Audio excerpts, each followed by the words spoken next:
आप सभी का अभिनंदन है, सभी को नमस्कार। बंगाल में पंचायत चुनाव के नतीजों का गणना चल रहा है और स्वाभाविक रूप से जहां तक बंगाल का स्वभाव है, हम जानते हैं कि कहा जाता था कि what Bengal thinks today India thinks tomorrow. जिस भूमि से कभी वंदे मातरम के शब्द उपजे थे, आज बड़े दुख के साथ कहना पड़ रहा है कि आज उसी भूमि में थैंक्स टू टीएमसी जिस प्रकार की हिंसा हो रही है वो अपने आप में अप्रत्याशित है। इससे पहले कभी इस प्रकार की हिंसा न हमने कभी देखा था, न किसी चुनाव में सुना था। चुनाव और हिंसा आज बंगाल में पर्यायवाची शब्द बने हुए हैं और बंगाल में ये कोई पहली बार हो रहा हो ऐसा विषय भी नहीं। इस बार के पंचायत के चुनाव जो कि अभी 8 जुलाई को संपन्न हुए, आज काउंटिंग चल रहा है। आज अखबारों में हर जगह यह खबर छपी है कि लगभग 45 लोग आज तक, जब से नॉमिनेशन आरंभ हुआ है और काउंटिंग अभी चल रहा है, लगभग 45 लोगों की हत्या की जा चुकी है। 45 people have died as of today as far as the panchayat elections of 2023 in West Bengal is concerned. आप याद करिए, इससे पहले के असेंबली चुनाव 2021 में लगभग 52 लोगों की हत्या हुई थी। 52 people had died in the assembly elections during Bengal. 2018 के पंचायत के चुनाव में 23 लोगों की हत्या हुई थी, चुनावी हत्या। और उससे पहले 2013 के बंगाल के पंचायत के चुनाव में 15 लोगों की हत्या हुई थी। 2013 में 15 लोग, 2018 में 23 लोग और 2023 जो वर्तमान का पंचायत चुनाव चल रहा है उसमें 45 लोगों की हत्या। उत्तरोत्तर दिन प्रतिदिन लोकतंत्र किस प्रकार दम तोड़ रहा है बंगाल में, यह आपके सामने पेश है, संख्यावत पेश है। बंधुगण, केवल हत्याएं नहीं, आप अगर अखबार पढ़ेंगे तो जिन शब्दों का प्रयोग सर्वाधिक किया गया है बंगाल के पंचायत के चुनावों को लेकर, वो शब्द है फायरिंग, गोलीबारी, बॉम्बिंग, बमबारी, बोगस वोटिंग, रिगिंग, मतपेटियों का जलाना, मतपेटियों को फेंकना। कोई तालाब में फेंक रहा है मतपेटियों को, तो कोई वोट रिगिंग करके किस प्रकार से जीता जा सकता है, टीएमसी उस प्रयत्न में, उस यत्न में लगी है। जिस डेमोक्रेसी में, जिस लोकतंत्र में फायरिंग, बॉम्बिंग, हत्या, रिगिंग ऐसे शब्दों का प्रयोग होता है, उस लोकतंत्र का क्या वजूद है, आप जरा सोच के देखिए। बंधुगण, आप सभी जानते हैं कि जहां तक भारतीय जनता पार्टी का सवाल है, हमने लगभग 6000 पोलिंग बूथों पे रीपोलिंग का डिमांड किया था। इस कदर एक बायसनेस के साथ ये पोलिंग हुई है। आप सबने सुना था सुप्रीम कोर्ट और हाईकोर्ट ने क्या कहा था। सुप्रीम कोर्ट ने ताकीद किया था राज्य सरकार को कि आप सही तरीके से तटस्थ होकर केंद्रीय बल के साथ, सेंट्रल फोर्सेस के साथ चुनाव कराइए। सेंट्रल फोर्सेस तो गई, मगर डिप्लॉयमेंट जो सेंट्रल फोर्सेस के हुए उनका ठीक तरह से डिप्लॉयमेंट राज्य की सरकार ने नहीं किया। जो सेंसिटिव बूथ होती है उनकी संख्या छुपाई गई, सेंसिटिव बूथ का डाटा दिया नहीं गया। सेंट्रल फोर्सेस के होने के बावजूद 45 लोगों की हत्या, यह दिखाता है कि राज्य सरकार किस प्रकार से एक प्रायोजित रूप से इन हत्याओं को अंजाम दे रही थी। यह एक स्टेट स्पॉन्सर्ड मर्डर है। ये जितने लोग मारे गए हैं यह प्रायोजित है। This is not accidental, this is state sponsored murder of democracy in West Bengal. और केवल राजनीतिक पार्टी ही स्पॉन्सर कर रही है ऐसा नहीं है। इंस्टीट्यूशनलाइजेशन, संस्थागत मर्डर है, अर्थात इसमें पुलिस प्रशासन से लेकर जो डिस्ट्रिक्ट अधिकारी होते हैं और जो प्रशासनिक अधिकारी होते हैं वह सब सम्मिलित हैं। एक तरह से सबके मिली भगत से यह स्टेट स्पॉन्सर्ड इंस्टीट्यूशनलाइज्ड मर्डर आज वेस्ट बंगाल में हो रहा है। आप सोच के देखिए, 21वीं शताब्दी में भारतवर्ष बैठा हुआ है। मैं भी सोशल मीडिया में हूं, आप भी सोशल मीडिया में हैं। आजकल कुछ छुपता नहीं है।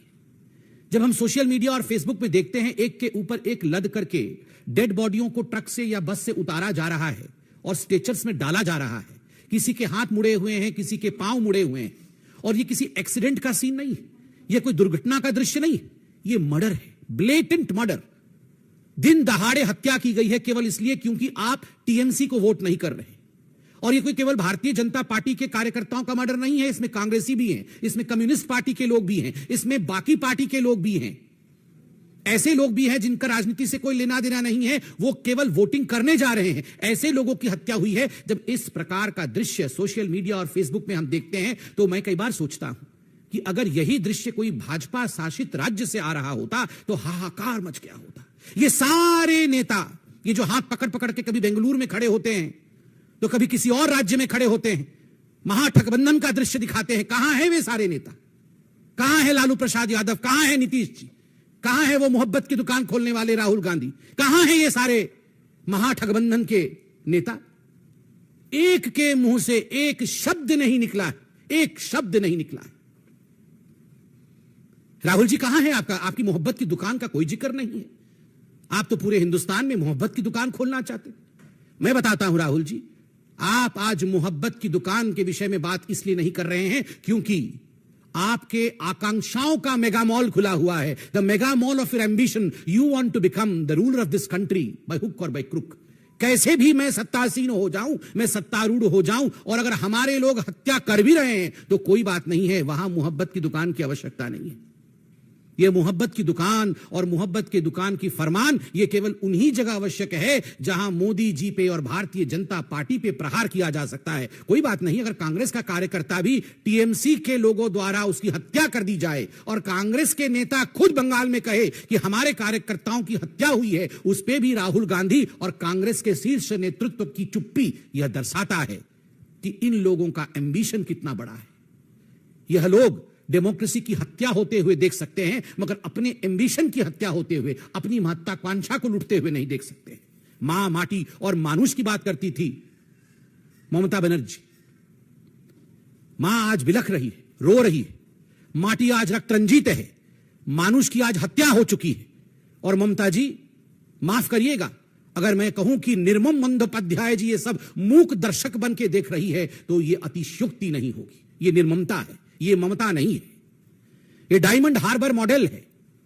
डायमंड हार्बर जहां से अभिषेक बनर्जी लड़ते हैं, उनकी कॉन्स्टिट्यूएंसी है भाईपुओं की, और जिस प्रकार से वहां दादागिरी की राजनीति चल रही है, वहां counting agent Bharatiya Janata party और दूसरे पार्टी के काउंटिंग एजेंटों को छोड़ा तक नहीं जा रहा है। ये चारों ओर बंगाल में ये चल रहा है। काउंटिंग एजेंट अगर टीएमसी का नहीं है तो 2 किलोमीटर पहले उसे रोका जाता है। जिस दिन नॉमिनेशन भरने जाता है किसी और पार्टी का कार्यकर्ता, पहले उसे मारा जाता है, डराया जाता है, धमकाया जाता है। फिर भी अगर नॉमिनेशन भर देता है तो उसके लोगों की हत्या की जाती है। फिर भी अगर इलेक्शन हो जाता है तो काउंटिंग डे के दिन काउंटिंग एजेंट को वहां घुसने नहीं दिया जाता है। रिगिंग करने की कोशिश होती है, बम फेंकने की कोशिश होती है, और उसके बाद भी अगर हो जाता है तो किस कदर वहां दंगा की जाती है कि आज हेमंत बिश्व शर्मा जी ने भी ट्वीट करके बताया है कि कई हजार लोग बंगाल छोड़ के आज शरण में हैं आसाम में।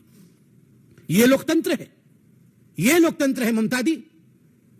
ममता जी आपको उत्तर देना होगा, क्या यह लोकतंत्र है कि एक राज्य के लोग चुनावी गणना के दिन राज्य छोड़ करके दूसरे राज्य में वो शरण लेते हैं? और यह पहली बार नहीं हो रहा है, असेंबली के चुनाव में भी ठीक इसी प्रकार हुआ था। बांग्लार गणतंत्र रक्त स्नात, এখানে ভোট হলে মানুষের প্রাণ চলে যায়, এখানে নিয়ম কানুনের কোনো বালাই নেই। মুখ্যমন্ত্রী নির্মম বন্দ্যোপাধ্যায় ও তার পরিষদদার সরকারি আইনকে ক্ষমতা টিকে থাকার মেশিনারি বানাইছেন। আমি এই ব্যবস্থার তীব্র নিন্দা করি। भारतीय जनता पार्टी इस पूरे व्यवस्था की जिस प्रकार से हिंसा हो रही है, जिस प्रकार से लोकतंत्र की हत्या हो रही है, उसकी तीव्र निंदा करती है। धन्यवाद। कोई प्रश्न हो तो अवश्य पूछें।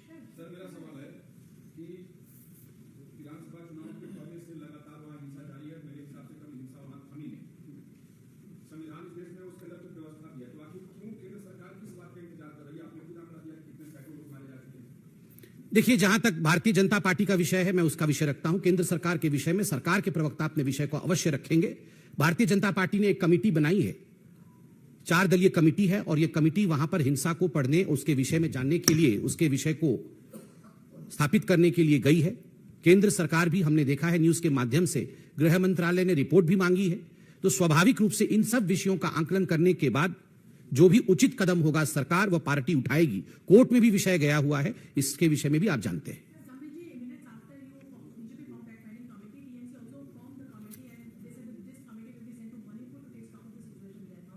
So the answer of the Bengal government is whataboutery. वहां भी हुआ है तो यहां भी होगा? क्या यह उत्तर है? 52 लोगों का मर जाना असेंबली इलेक्शन में, 45 लोगों की मृत्यु पंचायत के इस बार के चुनाव में। शर्म से जहां हम सबको सर झुका लेना चाहिए, वहां वॉट अबाउटरी हो रही है कि वहां भी हुआ था तो क्या हो गया, यहां भी होगा। मुझे लगता है यह बहुत शर्मनाक स्टेटमेंट है बंगाल के टीएमसी पार्टी द्वारा। उनको क्षमा मांगनी चाहिए। Yes ma'am.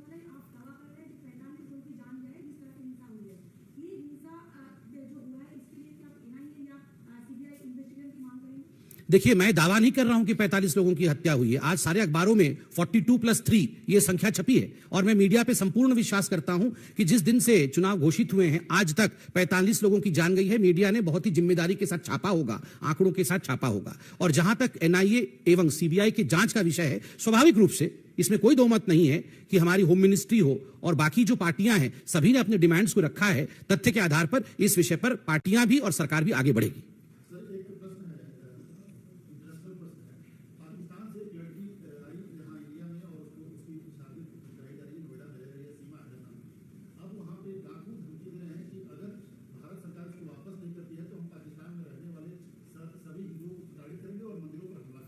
देखिए, मैंने इस न्यूज़ में इससे अनभिज्ञ हूं अभी। मुझे लगता है पूरी जानकारी के बाद ही मुझे इस पे कमेंट करना चाहिए।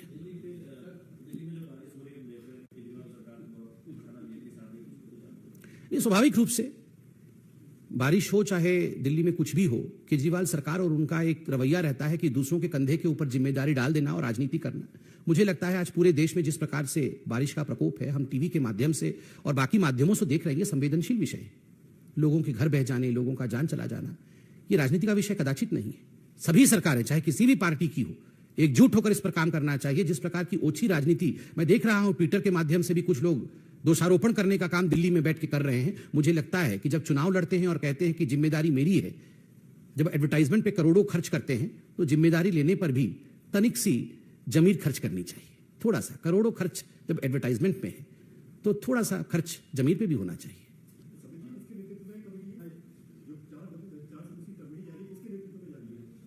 नहीं, वो कमेटी आपको पूरा पेपर दिया गया है।